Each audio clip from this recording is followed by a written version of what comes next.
Hi, today I'll be doing my presentation on John B. Watson. Who is John B. Watson? Watson was one of the first major behavioral psychologists. He was born on January 9th, 1878 in Travelers Rest, South Carolina.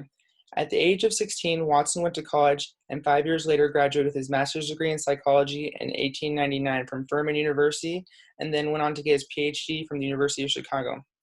While studying there, Watson preferred to focus directly on observable behavior and try to figure out how to bring that behavior under control. How was Watson influential in the field of psychology? Watson's ideas changed a normal way of thinking. He was a major proponent in shifting the focus of psychology from mind to behavior, and his approach of observing and controlling behavior became to be known as behavioralism. Good examples of this are operant and classical conditioning. What was his scientific contribution to the field? Watson did contribute a lot to this field of psychology, but mainly was to behavioral psychology. His main contributor was the idea and term behavioralism, and he also contributed to the concepts of classical and operant conditioning.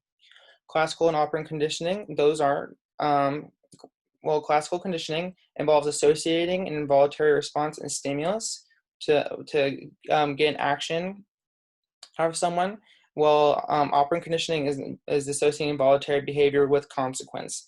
Good example of classical conditioning is the Baby Albert case, where he would show Baby Albert different types of animals, which he was unafraid of, and then he would show Baby Albert a white mouse and take a pipe and make a loud sound with it, making that so Baby Albert's stimulus would connect the two, the loud sound and the mouse. So every single time he would see the mouse, he would think of the loud sound and become scared of it. How is his findings criticized by other psychologists? Well, one good example of things that have been criticized in the past was his experiment on Baby Albert. Well, Watson's experiment on Baby Albert was helpful with seeing into behavioralism. It was unethical.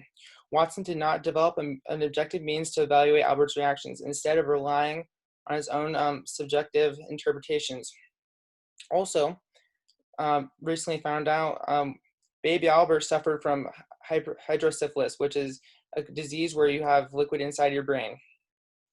He had it since birth, and Watson decided to present convincing evidence that the boy's condition was healthy. Even though he intentionally misrepresented the state of the child's health, these findings not only cast a shadow over Watson's legacy, but also deepened the ethical and moral issues with the well-known experiment. Why did I choose a psychologist? I chose one about John B. Watson because he had done a lot for the study of behavioral psychology. Although during his studies he did have some problems with his experimentation and ethical ways he presented them, especially the Baby Albert experiment. Due to these reasons, he really interested me. I really liked how he presented his information, but also was interested in experiments like the Baby Albert experiment that became unethical. Why do I feel like the psychologist is important today? Watson is important today because he left behind so many different principles and concepts that still affect behavioralism today. Like conditioning and behavioral modification are examples of Watson's principles that are still being used today. These principles are being heavily used in therapy and behavioral training to help their patients change and think the way to avoid some of their problematic behaviors. Here's my references. Thank you for watching.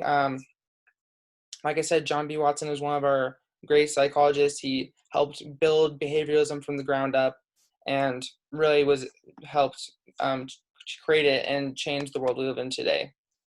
Thank you for watching.